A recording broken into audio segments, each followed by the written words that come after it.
when it comes to this issue, when it comes to any issue, when we're talking about something, whether it's moral or immoral, we understand that while the government can do its best to legislate morality in the best way that it knows how, that's ultimately not the answer for the abortion issue, as far as we're concerned. The only answer for the abortion issue is Christ.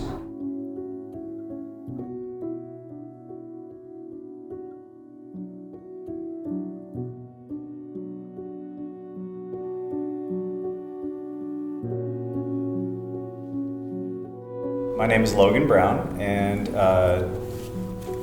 I'm Erick Welsh. Yeah, we're from Clovis, New Mexico, Grace Covenant Reformed Church. It was September of last year. This was after the overturning of Roe v. Wade. We caught wind, and it was published that an abortion facility in Texas that was shut down, Whole Women's Health.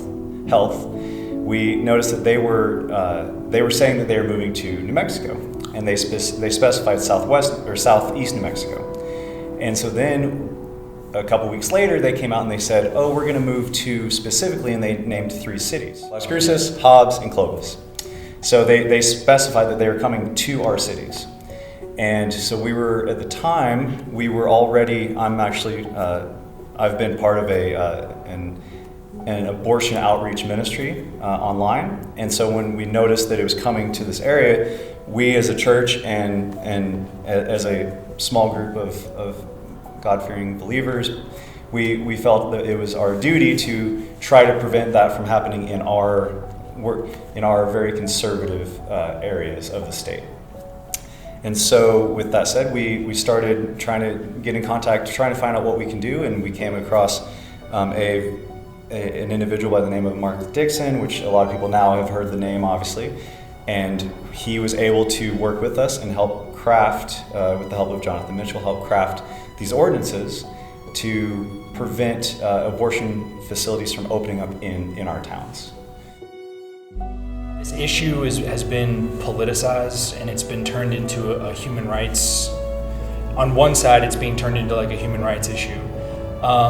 For us, because our number one authority is the Bible and what God says about what life is, about the fact that He's the Creator, the fact that He has made mankind in His image, and we have excessive amounts of Scripture where people are recognized as people before they were born, right, while they're in the womb, and if that one who is in the womb is a human, well, then we must protect that human. This is a non-negotiable moral issue for the church. At least it should be, And I know that there's a lot of people that share that same sentiment. But if this is a human being, if we're talking about a human being, then we must act as if that is a human being. Our actions need to be consistent. And if there was a little toddler being taken to a clinic to have its life ended, the outrage and the outburst from the public should be the same.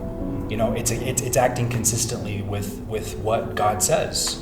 So that is the reason why we had to get involved and why it's so important.